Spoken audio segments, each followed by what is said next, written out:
Welcome to Portals of Perception.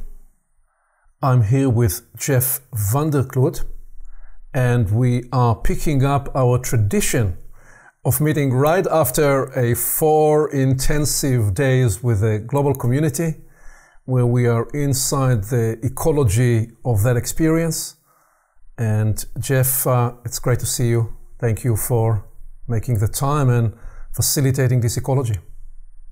Well, thank you for the invitation, as always. I love that I can participate in the distillation and receive the transmission when it is so fresh.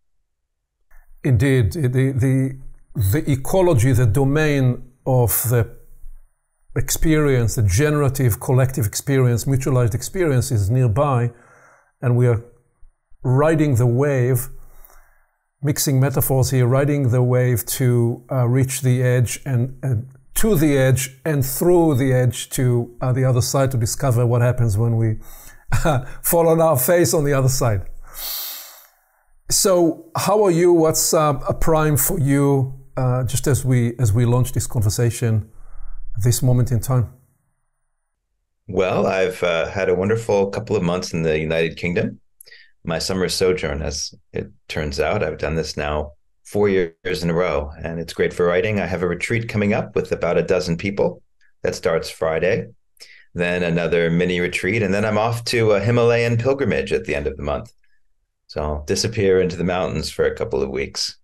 Exciting. That's exciting. Well, so the pieces I propose we explore together by way of storytelling, and then with your calibration and insight reflect on, is first a piece. Well, first I will ground us in a conversation we've had 2 years ago where we framed certain aspects about shadow work, and then the main piece is we're going to reframe shadow inside a different, broader context. Describe the journey of human life, describe the psychology of a soul, and describe a compensatory act that we call the ghost behavior of the soul, why that happens, how it happens, and then describe a process that we demonstrated over this 4-day journey, and then use that as a platform to enter a body of work, an inner work methodology that I call the Inner Conclave, and describe how that has 3 applications. Has a healing application, which was actually the 3rd application, has also in the first place how to manage life and pressures and stresses application, and it emerged in the first place really as a contemplative, evolutionary, meditative exploration about life and development and everything that we are grappling with every day. So that will be part 1. We'll close part 1, and then we'll turn on to do part 2, which will explore the teacher's journey and the double guru-student trap, and in the context of that, the golden shadow, and perhaps what might be the remedy to all of the above. So a very rich menu for today. Any awareness or any intuition before we dive into it? I just keep hearing, what could be more fun? Okay. Well, so let me bring this, and we're going to do storytelling with slides. Indeed, the soul's compensatory act, the ghost, and the inner conclave. So we have spoken a couple of years ago about this. This is part of a conversation we call on Portals Homo Universalis Activates, where we framed shadow work and then proceeded to develop other cultivation spaces. The reason I bring this right here, right now, because then we ask, why do shadow work? I updated it to why do ghost shadow work. And the important element we anchored back then was that mostly people will find themselves drawn to do some aspect of shadow work because they want to alleviate suffering or because they are on the journey towards wholeness. These are two novel aims, novel goals. What I simply, in the interest of transparency, offered was that in this case, we are journeying with a global community, some 150 people, where the emphasis is, it's not a teaching or learning situation as a first principle. It's not a healing or therapy situation as a first principle, although the profound revelatory dimension and learning dimension and developmental dimension and healing dimension, these are all accompanying natures and features. The primary impulse is this evolutionary frame of mind. Can we ease the process of evolution? Can we be dialectic into the process of evolution? How do we do dialectic work? It's what you suggested in one of our earlier conversation when you said, well, when you developed a certain capacity, guess what? You're now able to skate to that same domain to now do world's work. So the universe provides you with opportunities to rethread through something you perhaps developed in yourself, a capacity or an issue you grappled with and healed, because now you're doing this in the function of being a human at this time, practicing, metabolizing human consciousness, therefore offering that dimension a transmogrifying portal through your own experience and consciousness. And in that sense, you are easing the evolutionary process to your own life, to the people around you, potentially to the world at large. So we framed that, and then we specifically focused on these three natures of shadow work: introjection, projection, and the displacement split. And again, that can be traced with the stories and with the examples that we gave there, and how we offered to access and engage in the process of release, of re-owning, of reintegrating. And so I'm offering more that as a context. What I'm about to try to do is to take this idea of easing the evolutionary process and take it into the story of life and the soul's compensatory act, the ghost. Let me pause here and see if any intuition shows up with you at this point. I would say this is immensely clear, very helpful to reconnect with our earlier conversation, especially as it has been 2 years, which certainly flew by. And to see the evolution of the work is beautiful. I know there's a lot more to come. And I appreciate the high quality of this teaching that you're offering. And I know it has roots in many domains and disciplines. You're integrating, and your integration is actually, I would say, living the very process that you're speaking about, defragmenting the collective mind, bringing in the pieces that have been disowned, that we don't see collectively, bringing them into awareness so they can be metabolized and reintegrated. It's beautiful. Yeah. Thank you. As getting this, hearing this from the author of Beyond Every Teaching is certainly a validation that I appreciate. So one of the key ideas here is indeed the central frame that people often travel to with the idea of shadow work is the parts that were disowned that we look to reintegrate. What I'm now going to do is frame the story that will ultimately offer us a new way of looking from new lens at the human experience. The beauty of this is we have also looked at these three lines before in a conversation we call the 1,000 Faces of Homo Universalis. And I then framed this in a different context, today I will simply tell the story in the following way, which is each one of us, when we show up to this life, we are at that point the expressing opportunity of the essence and the desire of life to evolve. You, me, each one of us.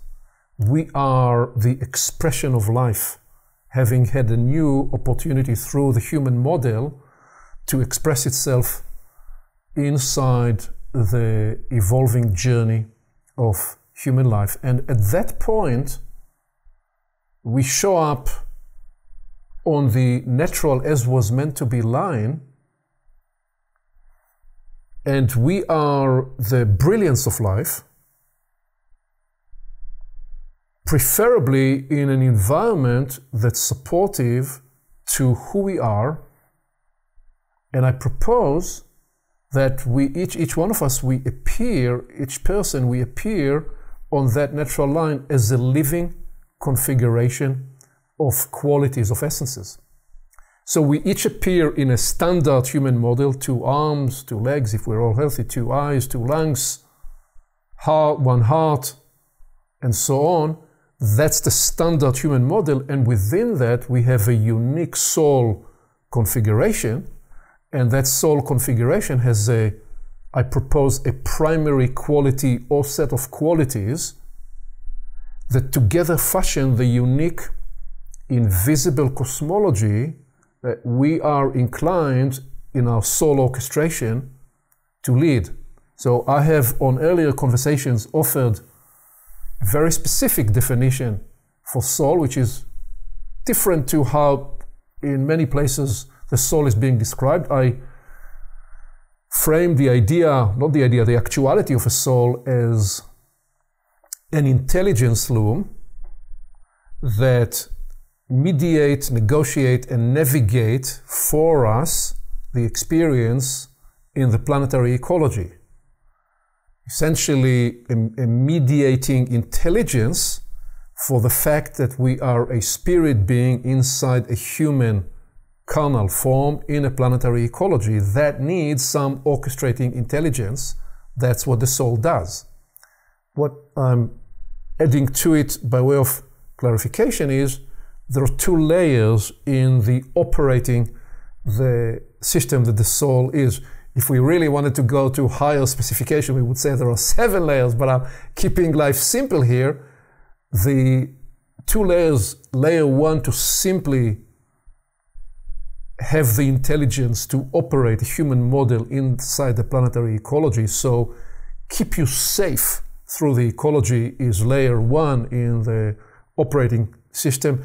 And a layer above that in that soul stack that is layered operating system is facilitate you to your highest purpose by bringing to life, bringing to expression the unique configuration that you are, inside of which, again, if you like to go into higher resolution, there is the specification of that configuration fashioned to facilitate the learning that you are to acquire in this life, number 1. And number 2, the configuration is there for you to make the contribution you're here to make to the greater whole. And so it is that begins the story, and I propose that we each show up here with a primary quality. Maybe it's the capacity to experience how so full of trust life is. Perhaps it is the interior sense of strength. Perhaps it is just how everything is connected. Or for somebody else, it's the generous nature of life and how being alive is being in the flow. And many will describe that actually the experience of life is the experience of love. And we have done a whole conversation about the 7 different expressions or dimensions of love. And for some, it's the capacity to see something, see the life and circumstances around them and be perceptive. And yet again, for somebody else, it's the process of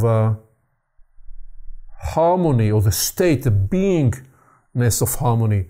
And somebody else will describe a sense of warmth. And so is the case with being one with oneself, the experience of congruency, integrity, the evidence of confidence in life. Many will describe the primary quality as intimacy. And yet again, others will describe an ever-present sense of care, always being cared for.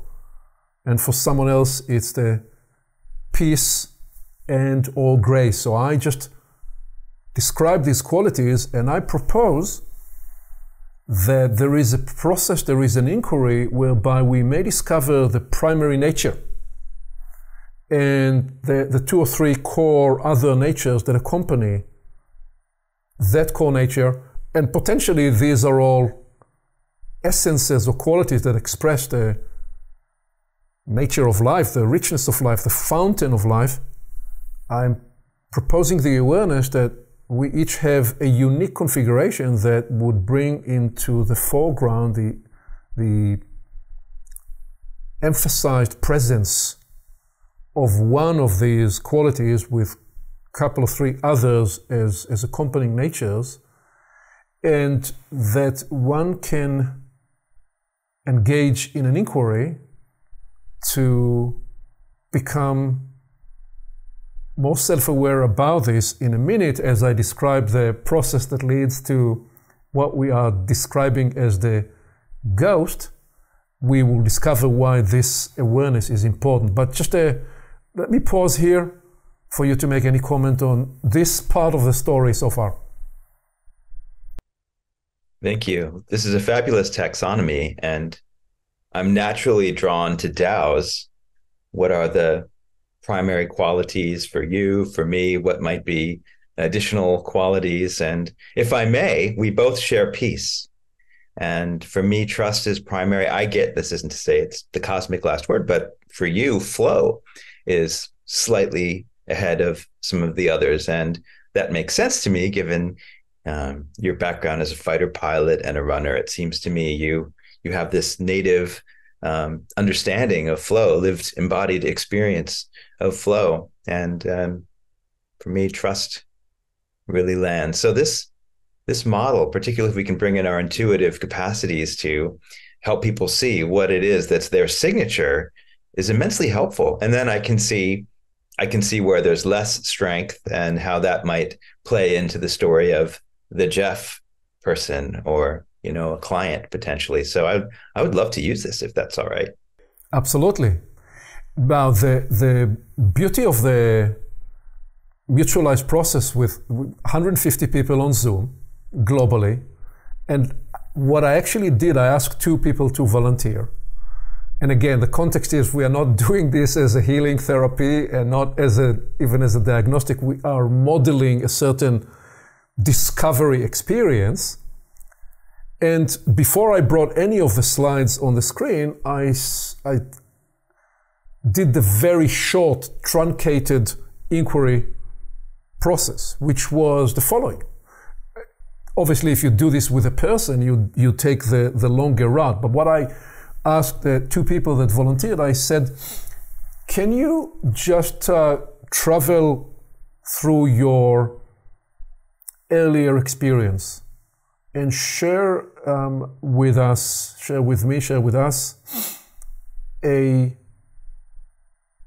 early experience that perhaps the happiest, or most blissful, or most joyous, or most whatever word you put on it. So this is me trying to not actually bias what is the quality that is inherent in the experience, but inviting their semi and unconscious mind to travel. And in this case, one of the people that participated in the exercise described, she said, well, I can remember me with my parents and with my grandparents in a place where they were part of a larger group. They were all singing in a choir, and I was there as a very young little girl maybe 3 or 4 years of age. And I, for the first time, experienced this something bigger that opened up. And so she's telling the story, and she's describing it, and I'm now listening to, and I ask, what was it about the experience? And what did you experience around you? And what was the quality of the experience in your interiority? And the search is there any revelatory dimension in this incident, in this one moment in time, to bring to the foreground an awareness about a quality that perhaps is prime for her, because obviously that is what surfaced. And if you did the longer storyline inquiry, you will seek for a couple of other experiences. And the second inquiry was asking her to, can you describe today, if you were to choreograph the most desired environment, circumstance, what would it be? This is, again, before me bringing any of that on screen. And she would describe a certain scenery, and I'd ask, well, what is the primary quality that you're experiencing in this scenery? So this is us simply, instead of asking about what painfully happened, we ask what blissfully happened. And the invitation is to cultivate awareness for that primary nature. So with that, I then introduced a story. And the story I introduced before I just bring the next slide was that the suggestion that indeed we each showed up here with a configuration of qualities, essences, and that because of the nature of life, because of the nature of the environment, sooner or later there was some incident, there was some little or larger event that created a separation, a distancing between us and that configuration and that inner experience. I described it as a separating event, creating a distancing, painful soul imprint, producing a core anguish, and therefore introducing a ghost pattern. So with the nuance of this is, some people may have experienced something major, other people may experience a series of events. In my case, you were right, Jeff. What I loved more than anything to do as a young boy, age 7, age 8, was to run and swim and be in the exuberance of the flow of what this machinery called the human model is. The joy of that, the unrestricted discovery of velocity, of speed, of jumping and swimming and running. I could never have enough time to be outdoors. And then the family doctor said to my father, your son needs to go and see the heart specialist. Now, we traveled to see the heart specialist, and I won't go now through the full story here, because I think I've shared it somewhere else. The gist of the experience was that is many years ago, before doctors knew that you needed to build rapport with children. He never looked me in the eye, just put these things on my chest to measure my heart and so on, and reported to my father that I had a condition that needed to be monitored, which I experienced as a foreboding, threatening message, which for me was probably in that early age a separating event between me and trusting my body, trusting the flow of life, trusting that I could exert myself. And it is at that point that the ghost is introduced. What is the ghost? So the ghost pattern may be a feeling or the recognition that because I'm not safe, because I may be feeling not important for somebody else, it's a sense of unworthiness or I'm not loved. The ghost pattern is triggered because there was an event that introduced the antithetical nature or the separating experience from the initial quality. Experience that perhaps I'm not capable, experience that I'm perhaps unforgivable. Instead of feeling that I belong, experiencing that perhaps I never belong here. I'm not supported, I'm undesirable, feel rejected, humiliated, embarrassed, broken, untethered. All those antithetical natures or separating natures because I've been separated from the quality and the essence that naturally is the configuration through which life expresses itself through me, which I then describe as the appreciation, the understanding of the ghost in this is that this, again, remember the soul has a brief. Brief of the soul, keep this human safe, brief number one.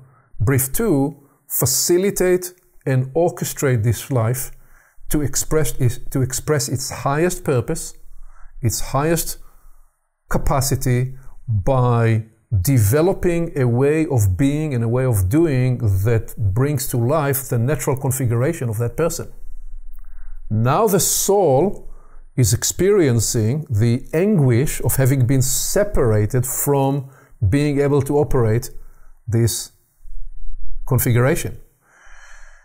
So the soul traveled down its development timeline to seek and reproduce that experience, that desire, that fixation that idealizes the desired state and get fixated to reenact and re-bring to life that quality is that behavior comes from what we are describing here as the psychology of the soul to not want to be found in any way lesser than what it was programmed to deliver.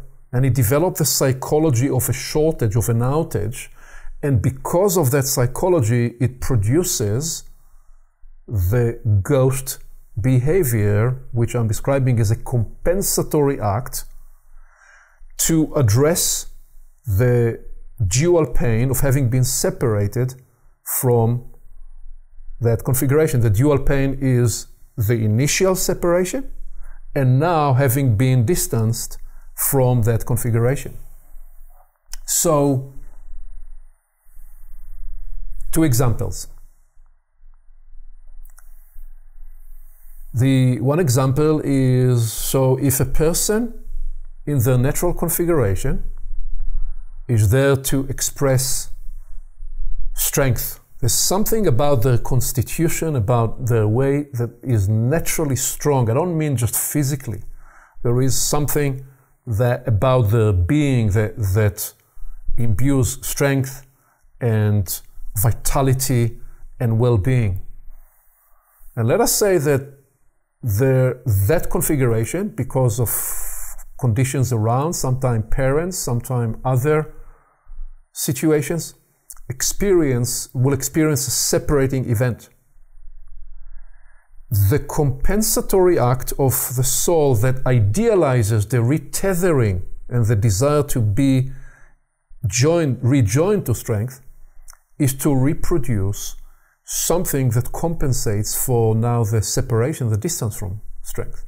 So in that case, a person may become fixated about producing strength that covers for weakness, covers for sense of inadequacy, covers for sense of vulnerability, covers for whatever is the experience of having been separated from.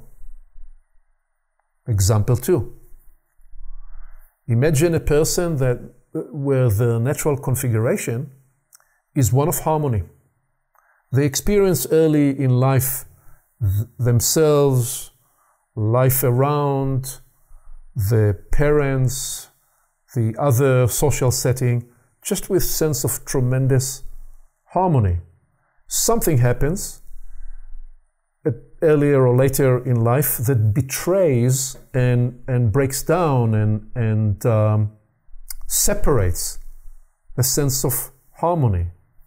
One way the ghost compensatory act will express itself in this situation is the person will develop a whole set of behaviors to try to protect from anything and any dimension that will take away from harmony. So in fact, they're not living in harmony, they're actually defending against anything that looks like will take away from them the sense of harmony, but they are more in the ghostly experience of having been distanced and separated from harmony, trying to recreate it rather than experiencing it from the inside out. So it becomes a compensatory act of the soul.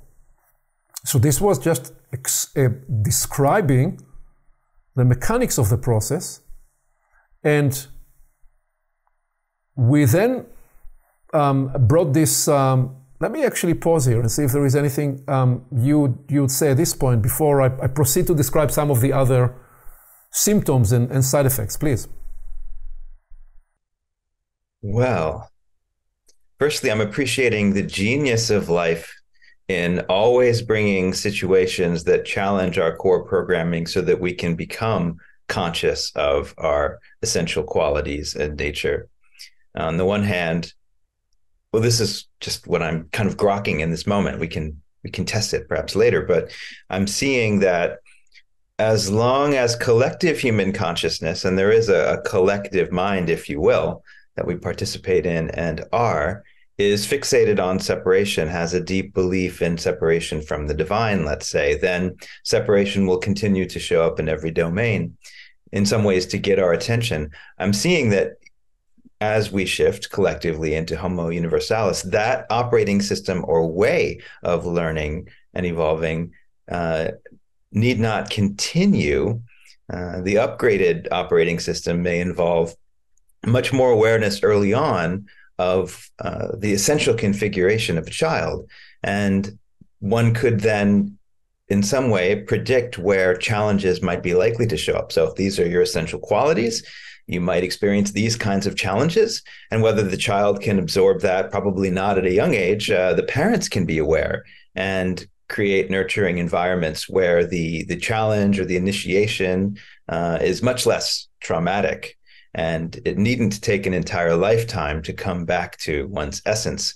I'm seeing that people can go through the journey by young adulthood and be capable for most of their lives at a higher level of consciousness and contribution. So this kind of model provides a roadmap for future parents and enlightened families.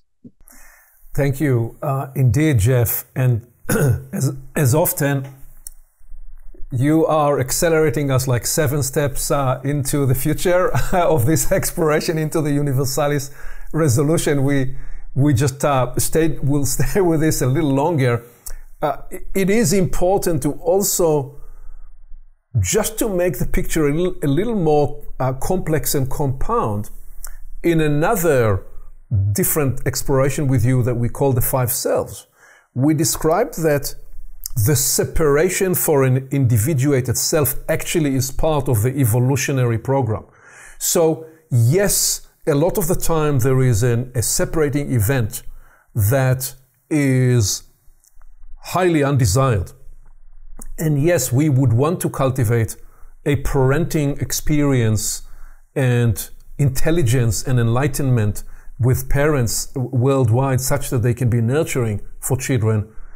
And yet we will say that even with that, somewhere in the encounter of a human journey in the planetary ecology, there has to be, through pain or through pleasure or through other dimensions, an individuation, discovery of the unique configuration that you are, such that you can then reintegrate to the whole with that added property of awareness.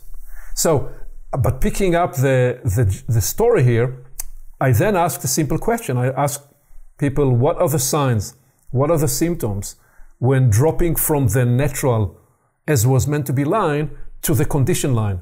The beauty of doing this with a large group of people, so this is a question that's being posed, and we get quickly like 40 voices, and you get just such a rich tapestry and kaleidoscopic know-how and insight and intelligence, because people carry the intelligence of their life. So there's very broad set of awareness that was generated here. Here are 4 elements that I distilled.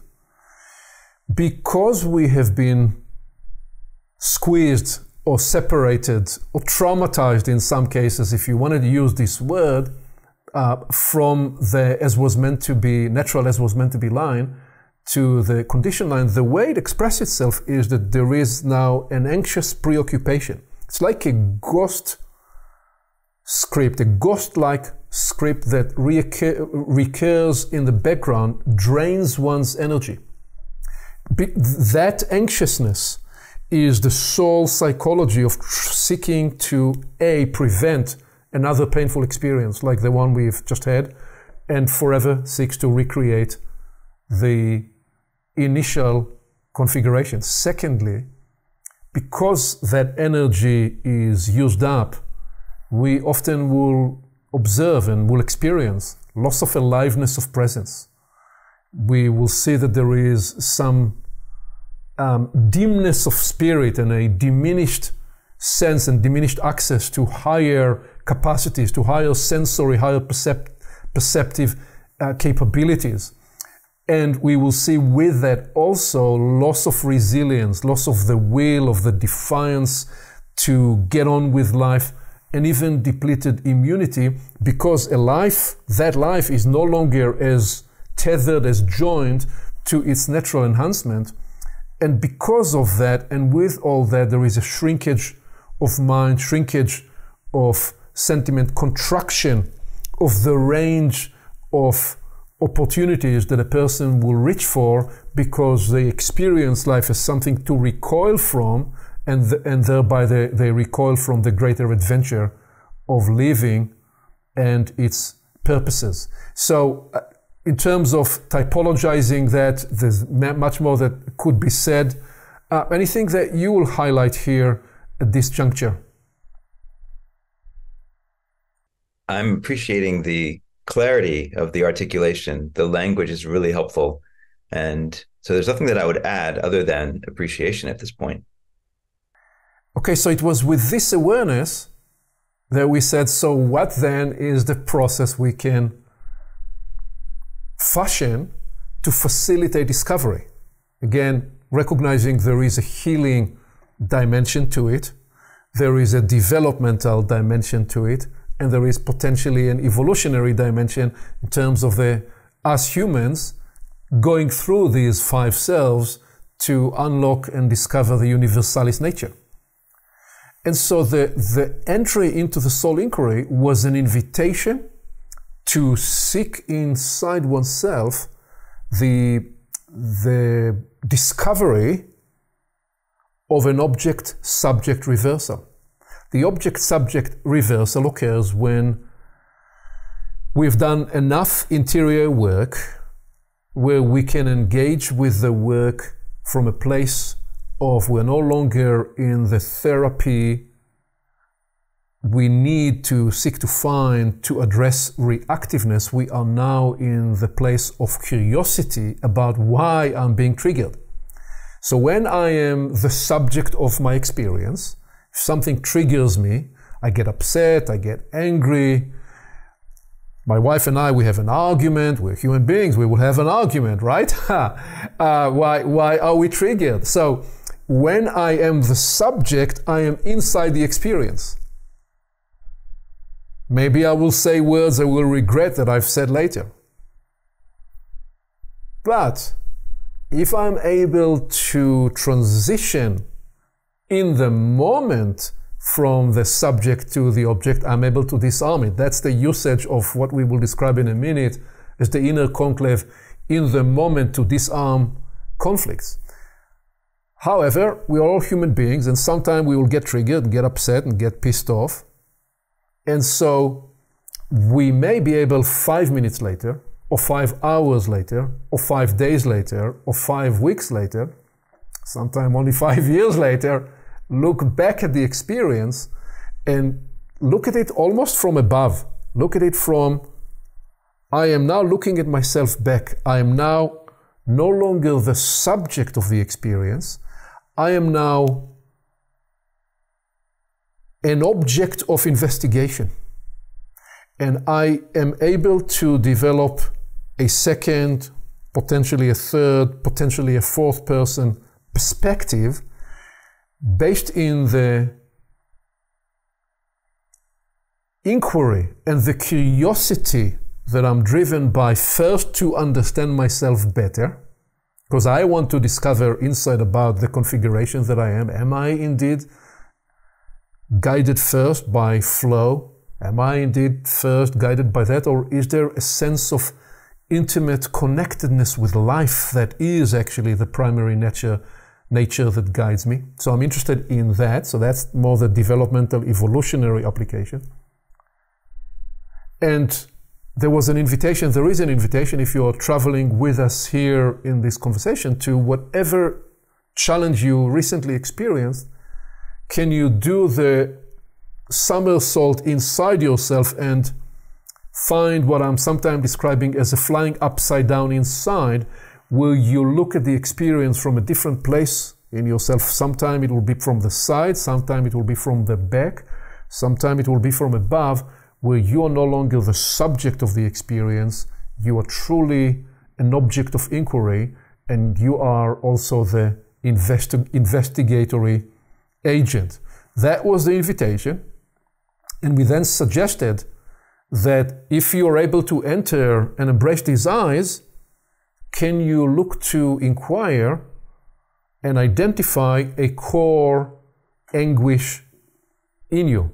Some of that core anguish or core pain or core ache, and the ghost compensatory pattern of the ghost, the soul psychology and the way it expresses itself with you. Can you inquire to discover that with the assistance that sometime you will discover that by asking what is the fear you defend from, and or what is the desire you yearn for. And these are some additional assisting terms. Again, what scripts preoccupy you semi-consciously that drain or drains your energy, and what pains are you protecting against? What is the desired state you are fixated on? All those are different strategies to inquire, to become more self-aware from a place of almost neutral, no longer involved in a personalized way. And what is this configuration that I am in, with which I'm experiencing the trials and tribulations of life? Let me pause here and give you a chance to respond and make comment to that. These are excellent questions. And one thing I've been calibrating as you've been sharing this model is the extent to which it gets underneath the stories that we tell ourselves, which so often are unconscious or maybe at best semi-conscious, the scripts that are cycling round and round, and which have their purpose to protect us from pain or to continue to remind us perhaps of a state that we feel has been lost. And there's more power when we get underneath the story, I would say. We can work closer to, you might call it the causal realms. And so you're providing a step-by-step path to go down a layer, down another layer, down another layer, access the agency, access the power of our own soul, frankly, to maybe burn away what is no longer serving, burn away the shadow. I don't know if you burn away a ghost. I'm really enjoying the ghost metaphor rather than the shadow. It's fresh. I think there's a lot of potential there. So I'm ready to continue. Indeed, and just in what you said there, so it affords me the freedom to say the following, which is, so if you practice mindfulness and other techniques, you're often introduced to how to release and not be preoccupied by the chatter, by that repetitive, recurring thought pattern. In this process, we're actually interested to listen to it, exactly as you said, to discover what configures it, where is it sourced. So this is why it's a reversal process. Rather than be the vessel that is consumed by this script, can we actually look it straight in the eye? What is it? What am I hearing in the background? Am I hearing, I'm not good enough, I'm not good enough, I'm not good enough? Or am I hearing, they don't like me here, everybody seems to be doing so well and I'm the only one feeling outside here? Whatever that script is, we each have our own ghost pattern enacted with us because of our formative, painful experience. We are actually interested to listen to it, to give it a hearing, to use it as a revelatory guidance to, okay, what is it telling you? This is the next question. What is it revealing about the idealized quality, essence the soul yearns for? What higher truth or what higher voice can be concealed by this compensatory act? And then there is the inquiry of what is the antidote that potentially can disarm it safely. Obviously I did this quickly, so some of the spelling here need to be corrected. How will you relax into releasing the outdated story and embracing your essence state? So that is kind of the inquiry journey to use yourself as a laboratory of discovery about the human condition. So rather than in the shadow work, we talked about how you integrate what you disowned. Here we are taking it a layer deeper to appreciate the ghost pattern that the soul will look to produce because of its psychology, that it wants to perform again at its higher stature, its fuller capacity. And we therefore say, can you listen to this pattern and can we use it to guide you, to inform you about who you truly are by natural configuration?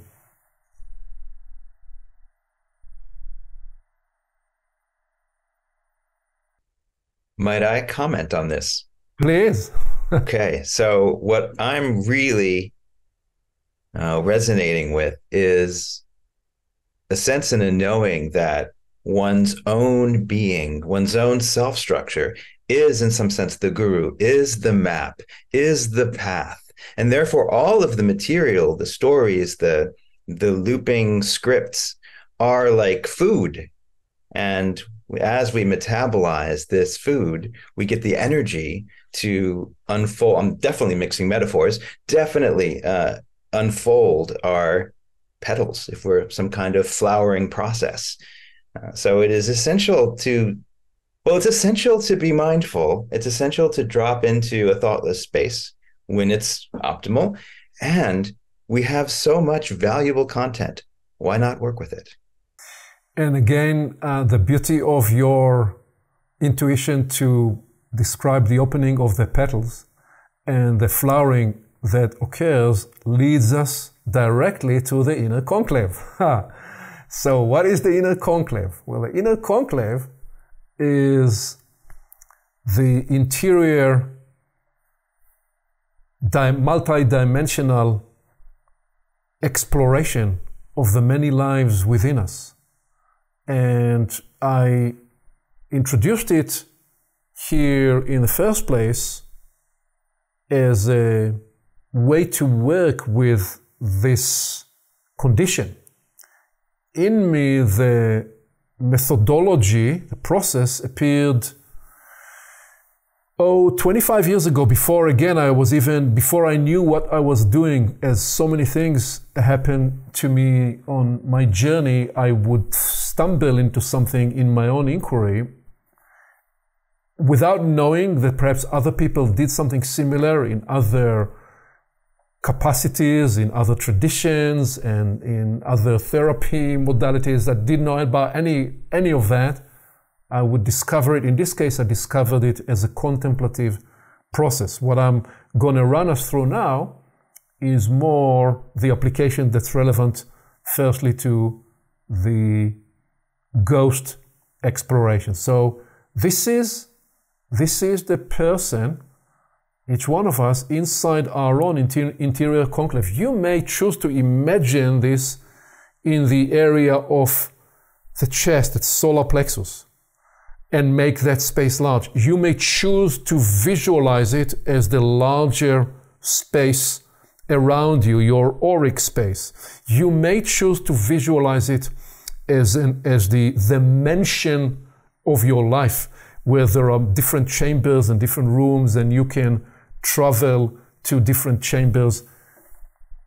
Have a go, be free in the way you choose to internalize the exploration of what we are describing with the inner conclave. In the context of this exploration, the suggestion is to first actually bring that voice, to acknowledge the anguish, to acknowledge the ache, to voice the compensatory act. That's psychology. To not try to bypass it, suppress it, pretend it's not there. But to not identify with it. So in the inner conclave, the person will say, well, the chatter that I hear in my semi-conscious script sounds like I am not good enough.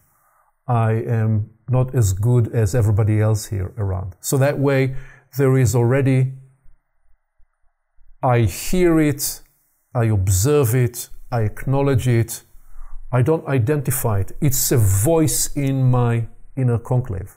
I now want to make space for it to become, as you said, a nutriment to nourish the potential of development. So I voice that, whatever it is.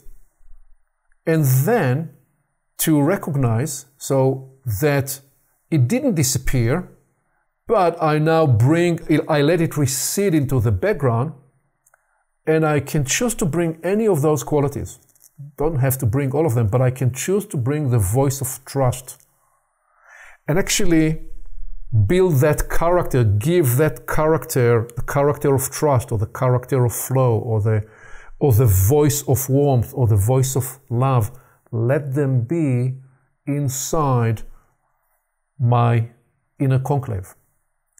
And then recognize that alongside with those qualities, I can also choose to bring other additional characters. I can bring an appreciative friend into my inner conclave.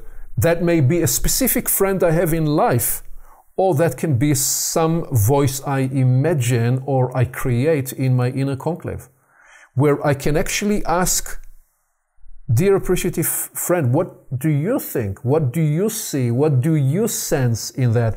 And you give that voice a life inside you. And you can bring the voice of a development coach. You may have a coach, but if you worked with a coach for a while, you can actually ask yourself, well, what would my development coach say at this point in time? And you can actually access that intelligence live inside you. And you can even have an esoteric teacher and say, what would my esoteric teacher say about this?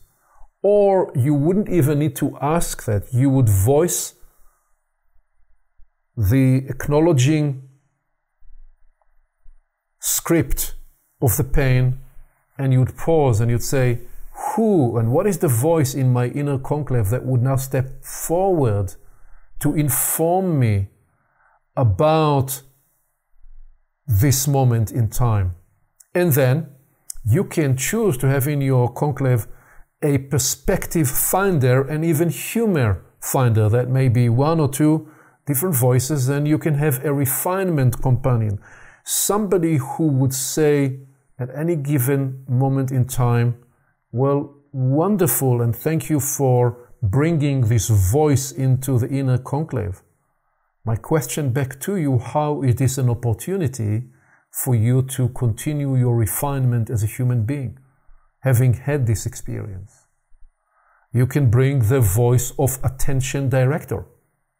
The attention director asks, well, it's curious that you're paying attention to this. What are you discovering about the mechanics and the experience of where you choose to focus your attention? What happens if you now focus your attention on your palms?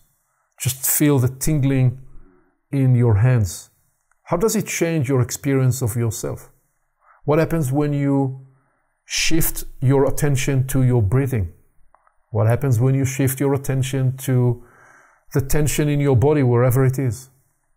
And what happens now when you shift again the attention to the script that's running inside you and actually hear it fully? And what happens when you hear it from a place outside of that? Does it become larger, or does it release its power? Do you feel that there is here in the inner conclave a transmogrifying capacity, a larger space that you are affording for it? So all of a sudden what used to have been very big is no longer so large. All of those capacities, they come online, they get to participate in the inner conclave. And not only that,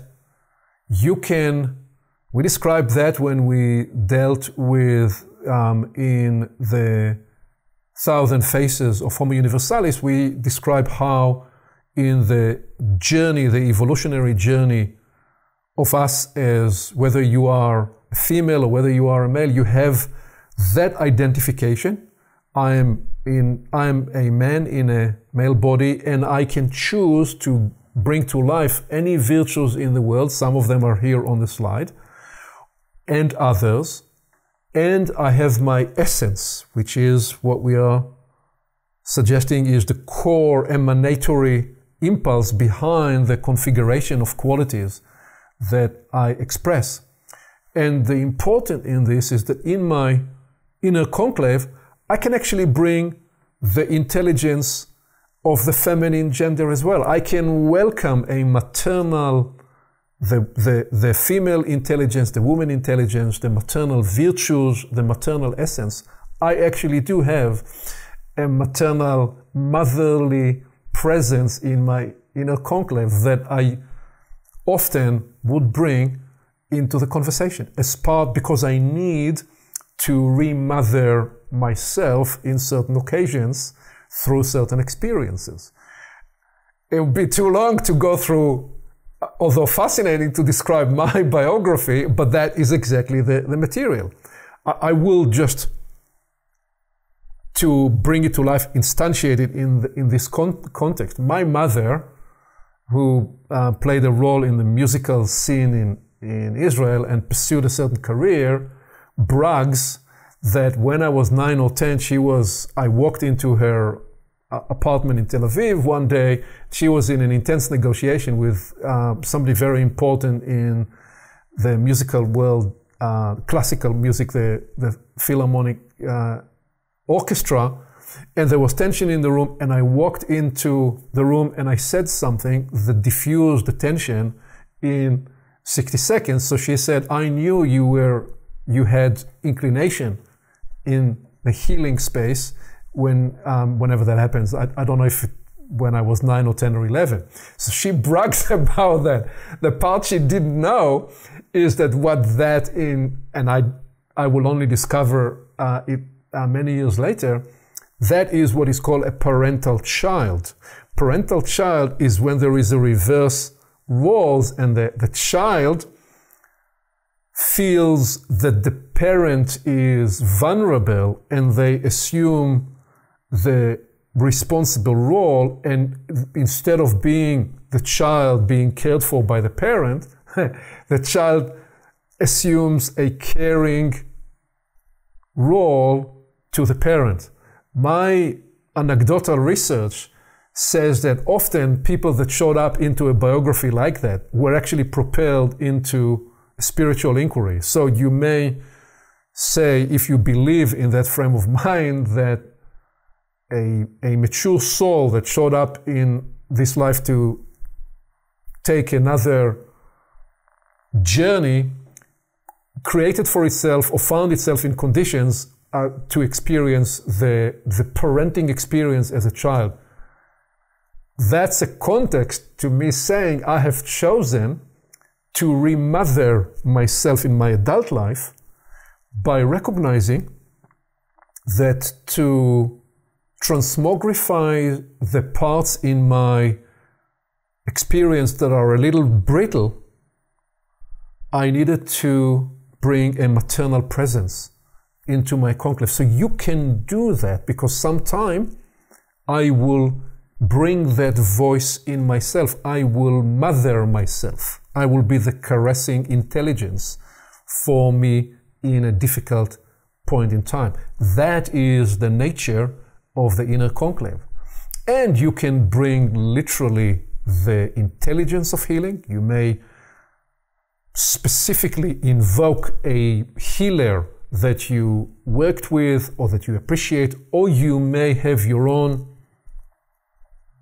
living tethered association with healing intelligence that lives inside your conclave, as may be the case with art and variety of arts to express. It should be really saying arts, the whole domains of arts, whatever they are, because you may choose in your conclave to go and play the flute and go and play the piano or the guitar, because that's actually how you bring yourself back to the experience of harmony or peace or grace through the musical composition of your life, or through drawing, or through another passionate theatrical expression, or you may tap the intelligence of leadership, whatever, and other domains in life that I'm not expressing here. And just to make sure there is even more that we can access in the inner conclave, I would say you can literally bring to life any teacher guide that you choose to. So I didn't name them because some of them are very private and personal, so I wouldn't put it in the public domain. I do have an interior conclave that is purely interior, and nobody else would have access to it. So the fact that we are sharing this on YouTube and on portals doesn't mean that I put everything out. There are inner lives and teachers that I bring to life in my inner conclave, but I will name one.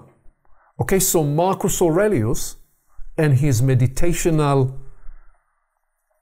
technology and orientation, which was the essence of which for me was seeing the best in each person.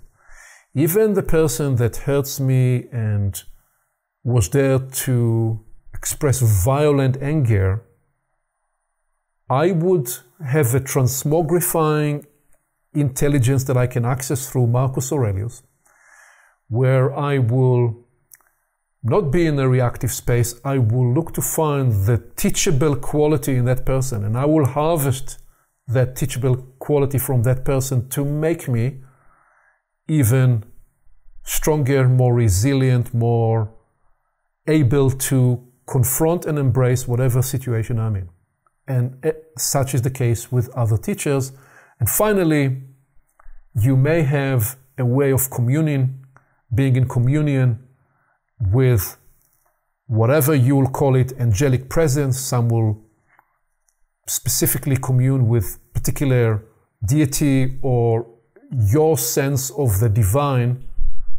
That intelligence, that voice is also welcome in the inner conclave conversation, contemplation, all of which is to facilitate a larger and larger and larger space and capacity, not as a bypassing technology to bypass pain, not as a suppressing technology to suppress the pain, but to illuminate the material described by the pain and the ache and the anguish, to ultimately metabolize it, transmogrify and transform it into your development opportunity.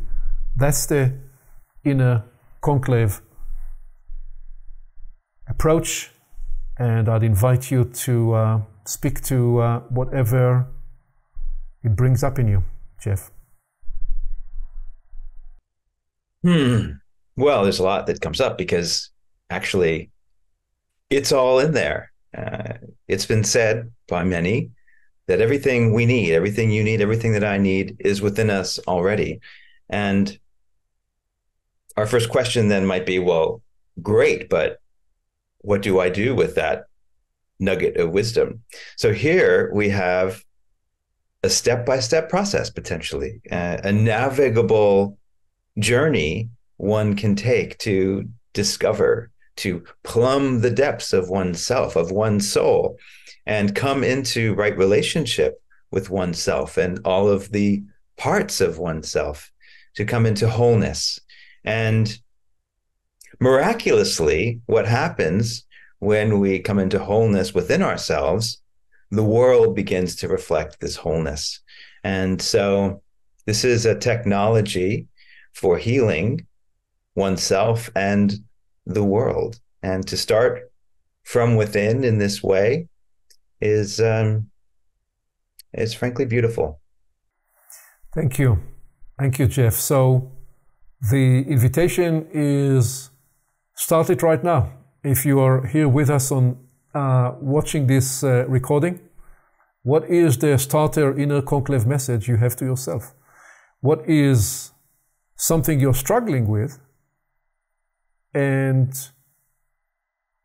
that you want to address? And then there is a way in which this practice can be developed with a small circle of people, where we can offer each other witnessing presence to the discovery and the unfolding of one's inner conclave. And that can be profound in both the healing and the intimacy and the discovery that can be found. And so I offered in closing the few points of advisory brief. The inner conclave is not a bypass technology. Discovering the workings of the conclave is first a contemplative evolutionary process before it is a healing technology. In the healing, ghost-releasing application of the conclave work, the energetic content needs to be metabolized at the speed a person is ready to transform and transmogrify.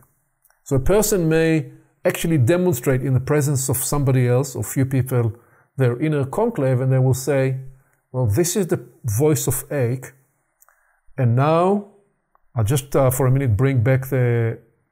So let's say they go with, okay,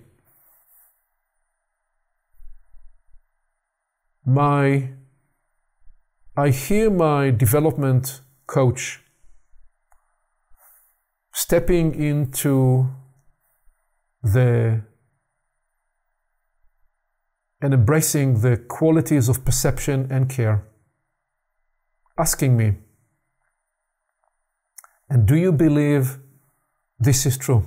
Do you believe this script that you hear in the background is the truth? I hear this question. And my answer is, no, I don't believe it's the truth. I know it's not the full truth. But something is nagging in me in a way that is not prepared to do away to lose that script. And I hear my caring and perceptive development coach asking me, so what is it? What is the benefit I'm still drawing by holding on to this script? Such as the inquiry continues. I'm demonstrating here that a person may discover that they're not prepared to move faster than what is right for them in their natural metabolic velocity of this. Because this is not a head process. It's not saying the right words to myself. It's, do I feel that I truly metabolize the energetic content? Including, do I need to shed tears as a lubrication to facilitate the transmogrification? Do I need to release some heavy sigh to actually release that energetic content? So that was an important advisory in this. There is no healing, there is no transformation without the energetic content being transmogrified. The healing liberation, as we said in this case, is only the third application of the conclave work. The second was, okay, how do we use it in real life? We are just feeling the somatic triggering signs of heat and intensity and a knot in the stomach. Can I then source the conclave and help me release, disarm and release those single failure points? Those are the patterns where we travel to and implode or explode. And they often show up through polarity dynamics. Right and wrong, win or lose, agree or oppose, include or exclude. And it's the spaces of the conclave that affords us the freedom to navigate. And here is what we're describing, Jeff. Every person has a conclave, but in most cases what people do is they truncated the conclave into two voices. The I'm okay, things are going all right voice, and oh, I'm pissed off, everybody around me is horrible voice. There's a lot of people essentially vacillate, unless there are more extreme conditions, with these two voices. So they truncated, they contracted the natural conclave from the multiplicity that they can be to the limited one or two voices that they are. And finally, I suggested that the first application is really the communion theater. That's where you suggested in the first place. What we're giving rise to is the universalis property. Why the universalis? Because in the universalis context, you are not one. You're actually multiplicity. And the way to release yourself from the locking, arresting limitation of polarities is to become the natural multiplicity that you are, because it is by contemplating and giving rise to the multiplicity of voices, natural properties, natural qualities and essences that we are, that number one, we allow these realms to voice and impart their intelligence and revelation with us. Number two, we allow those energetic properties to offer us uplifting elevations. And then we recognize that when we do so, we are no longer just feeling our own feelings. We become the vessels through which the world, this beautiful planet Earth, the universe at large, can feel through us. So other lives can feel through us, which brings me full circle, Jeff, to your invitation to do world's work. Because, for example, we can choose to go into our inner conclave together with a circle of people to alchemically transmogrify generational pain and anguish. We can do the work to bring mental healing to a whole lineage and to a whole, whatever it is, the tribe, the nation, the global story. That is part of world work, stepping into our universally inclined, shared experience in the inner conclave while we are together, and do the world work and universe work to merge with those realms that need and seek to be metabolized through the human experience and human consciousness. So that was some of the advisory brief that we offered, and I'll invite that you give us some closing comments on this part of the story.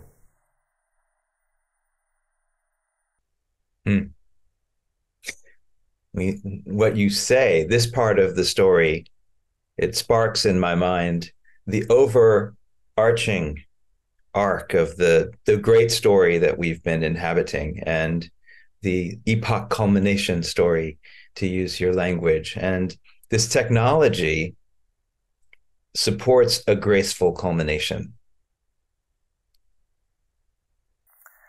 Thank you, Jeff, for this ecology that you allow and enable for us to distill some of that work. We're going to conclude this part and show up on the next part to describe the double guru-student trap and the golden shadow, and why we actually brought this inquiry into the experience. See you on the next conversation.